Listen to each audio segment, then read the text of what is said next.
জান্নাতীরা বলবে আল্লাহ, যে নবীকে কোনোদিন দেখি নাই, না দেখা যে নবীর জন্য জীবন দিছি, ঠিক কিনা বলেন? যে নবীকে না দেখা লক্ষ কোটি বার নবীর নামে দুরূদ পড়েছি, যেই নবীকে মায়ের চাইতে ভালোবেসেছি, বাবার চাইতে ভালোবেসেছি, সন্তান স্ত্রীর চাইতে ভালোবেসেছি। আশেকে রাসূলুল্লাহ নবীকে কি পরিমাণ ভালোবাসে, এটা বাংলাদেশে না, একটু মদিনা শরীফে যান তাহলে দেখবেন। আমি মদিনায় এমন আশেকে রাসূলদেরকে দেখেছি যারা নবীজির রওজার পাশে দাঁড়ায় এমন করে কান্না করে, আল্লাহর কসম করে বলি পৃথিবীর কোন মানুষের সামনে কোন মানুষ এমন করে কান্না করতে পারে না। আল্লাহু আকবার। সেই নবী রওজায় দাঁড়ায় রাসূলের আশিকরা কত মিনতি, কত কাকুতি। যখন নামাজটা শেষ হয়ে যায়, প্রত্যেক ফরজ নামাজের শেষে রাসূলের আশিকরা দৌড়ায়া যায় নবীর রওজায় সালাম দিতে। এই দৃশ্য না দেখলে বুঝবেন না কি যে মজা। আমি তো জীবনের প্রথম যেদিন মদিনা শরীফে গেছি, রাসূলের রওজা দেখে আর সহ্য করতে পারি নাই, আর পারি নাই। যে নবী, ওগো কলিজার টুকরা নবী, আপনার জন্য কত গান লিখেছি, কত কবিতা লিখেছি, আপনাকে ভালোবেসে সুর দিয়া কত নাতে রাসূল গেয়েছি, ঠিক কিনা বলেন? জীবনের সবচেয়ে বড় আশা একজন মুমিনের মক্কাতুল মুকাররমা আর মদিনা শরীফ দেখা। একজন মুমিনের জীবনের সবচেয়ে বড় আশা, ঠিক না? তো যদি তার স্বপ্নটা পূরণ হয়ে যায়, রাসূলের রওজার পাশে যদি দাঁড়াইতে পারে, তাহলে কি অবস্থাটা হয়, কি অবস্থাটা হয়? এ কারণেই তো রাসূল বলেছেন, ওয়াইসুল কারনি, তুমি মদিনায় এসো না, তুমি মদিনায় এসো না, তুমি আসলে আমি নবী সহ্য করতে পারবো না। আল্লাহু আকবার। এ কারণেই তো রাসূল তার নিজের জুব্বা মোবারকটা হযরত ওমরকে দিছে, ওমর, আমার একটা পাগল আছে ওয়াইসুল কারনি, আমাকে এত ভালোবাসছে, এত ভালোবাসছে। নবীজি উহুদের ময়দানে দান মোবারক শহীদ করেছে। ওয়াইসুল কারনি জানে না নবীর কোন দাঁত ভেঙেছে, কোন দাঁত মোবারক ভেঙেছে, শুধু শুনছে নবীর দাঁত উহুদের ময়দানে শহীদ হয়েছে। ওয়াইসুল কারনি নিজের সব দাঁতগুলো পিটায় পিটায় ভেঙে ফেলেছে, রাসূলের দাঁত শহীদ হয়েছে, আমার দাঁত থাকতে পারে না। আল্লাহু আকবার। জোরে বলেন আল্লাহু আকবার। আশিকে রাসূলরা এই কথাগুলো আপনাদের বলার কারণ হলো, আল্লাহ এবার নবীকে ডাক দিবেন, হাবিব, হাবিবুল্লাহ। এই যে আপনার উম্মতরা, আপনাকে সেদিন কি অবস্থাটা হবে একবার চিন্তা করেন। নবীকে কোনোদিন দেখি নাই, যেদিন জান্নাতে সরাসরি দেখব, কি জালজালা পয়দা হবে, কি আবেগ, কি ভালোবাসা, কি একটা পরিবেশ সেই দিন জান্নাতের মধ্যে তৈরি হবে, ঠিক কিনা বলেন? আল্লাহ নবী কোরআন তেলাওয়াত করবেন সূরা ইয়াসিন থেকে। নবীজি তেলাওয়াত করবেন সূরাত ইয়াসিন। আল্লাহর নবীর জবানে কোরআন তেলাওয়াত শুনে জান্নাতীরা আবেগে আত্মহারা হয়ে যাবে, গলা কাটা মুরগির মতো ছটফট করবে নবীজির জবানে কোরআন তেলাওয়াত শুনে। আল্লাহু আকবার। নবীজি কোরআন তেলাওয়াত করবেন আর জান্নাতীরা আশিকে রাসূলরা তাকায়া তাকায়া প্রাণ ভরে নবীজিকে দেখবেন। এই তো ভালোবাসার নবী, এই তো প্রাণের নবী, যার জন্য জীবন দিয়েছিলাম, যার জন্য রাজপথে মিছিল করেছিলাম। নবীজির তেলাওয়াত শুনে জান্নাতীরা আত্মহারা হয়ে যাবে, আবেগ আপ্লুত হয়ে যাবে। এখনো আল্লাহ তাআলা বান্দার সামনে আসে নাই, পর্দার অন্তরাল থেকে আল্লাহ তাআলা ডাক দিবে, এ আমার বান্দারা, এ আমার বান্দারা, আমার জান্নাতি বান্দারা, তোমাদের জন্য আরেকটা আকর্ষণ আছে, তোমরা কি সে আকর্ষণটা দেখতে চাও? সব জান্নাতীরা বলবেন আল্লাহ। কি আকর্ষণ, কি আকর্ষণ!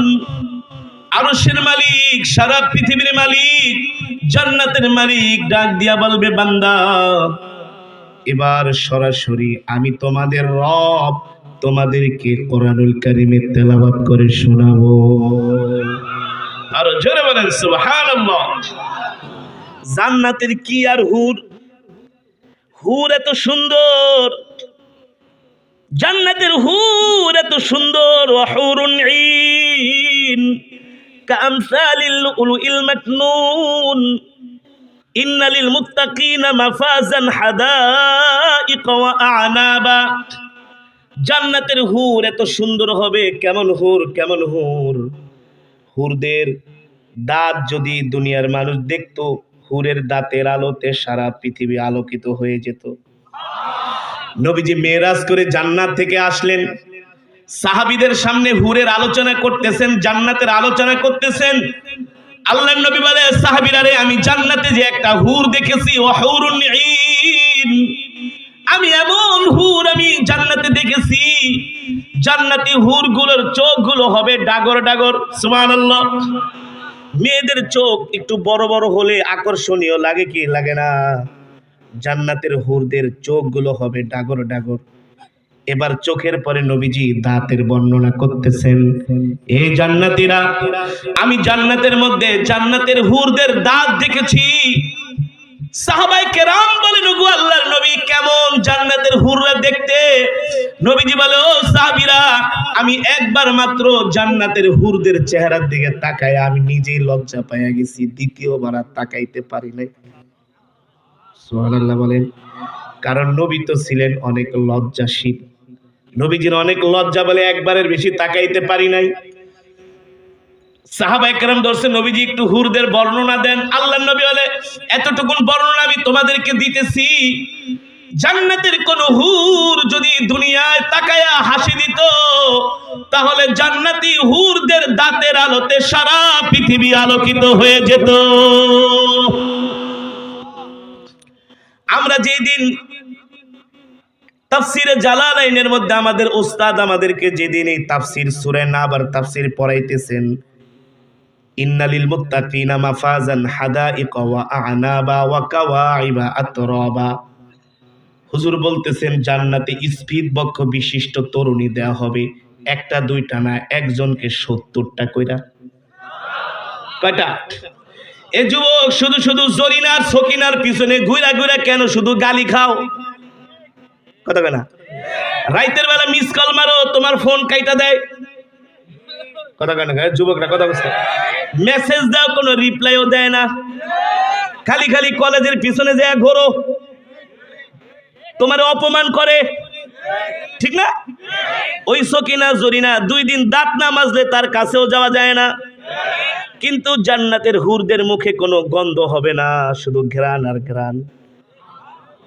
এ যুবক বয়স 30-25 বছর হয়েছে, আর 30টা বছর দাঁতে কামড় দিয়া শুধু আমল করে যদি মরতে পারো, একটা না, দুইটা না, তিনটা না, চারটা না, 70টা করে হুর দেওয়া হবে। তোমাকে এমন একটা জান্নাত আল্লাহ তাআলা দিবে, বানায় বলতেছি, হ্যাঁ, আল্লাহ তাআলা এমন একটা জান্নাত তোমাদেরকে দিবে, যেই জান্নাতের চেয়ারগুলো হবে স্বর্ণের। কিসের? যেই চেয়ারগুলো হবে স্বর্ণের। জান্নাতের যে আসবাবপত্রগুলো আছে, এই আসবাবপত্রগুলো আল্লাহ তাআলা স্বর্ণ দিয়া বানাইছে। আল্লাহু আকবার। আল্লাহ এমন জান্নাত দিবে, একটা জান্নাত হবে 10টা দুনিয়ার সমান। কয়টা দুনিয়ার সমান? এক একজনকে 70টা করে হুর দিবে, স্ফীত বক্ষ বিশিষ্ট তরুণী, যাদের বয়স হবে 18 থেকে 20। আল্লাহু আকবার।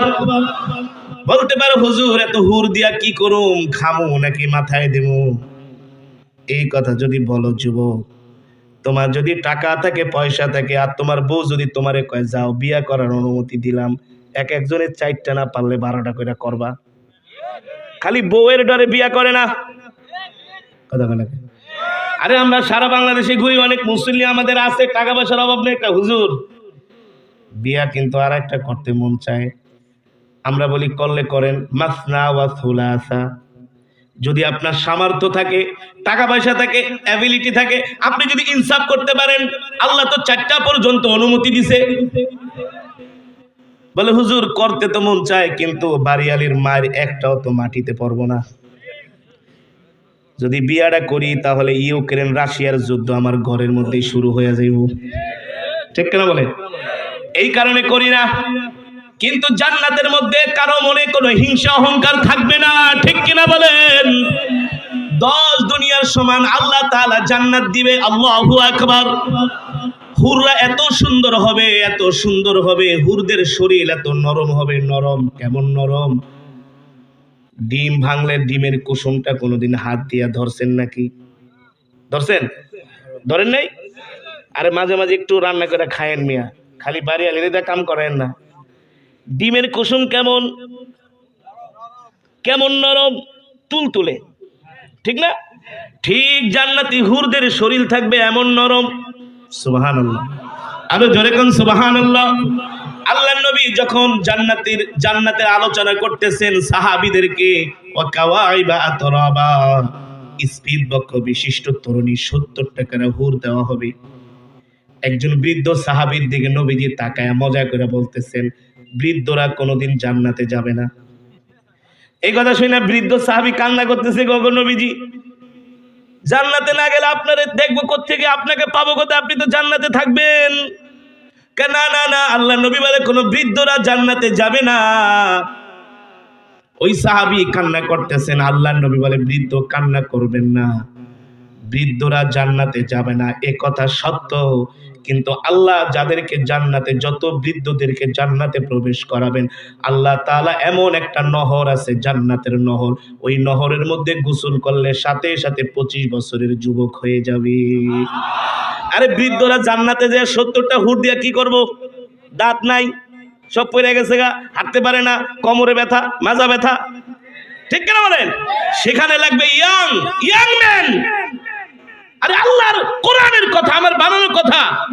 যারা বলেন বানানোর কথা না, আল্লাহ রাসূল বলতেছেন সব বৃদ্ধদেরকে, সব বয়স্কদেরকে ওই নহরের মধ্যে চুপ দেওয়া হবে, গোসল করানো হবে, সাথে সাথে 25 বছরের তাগড়া যুবক হয়ে যাবে। আল্লাহু আকবার।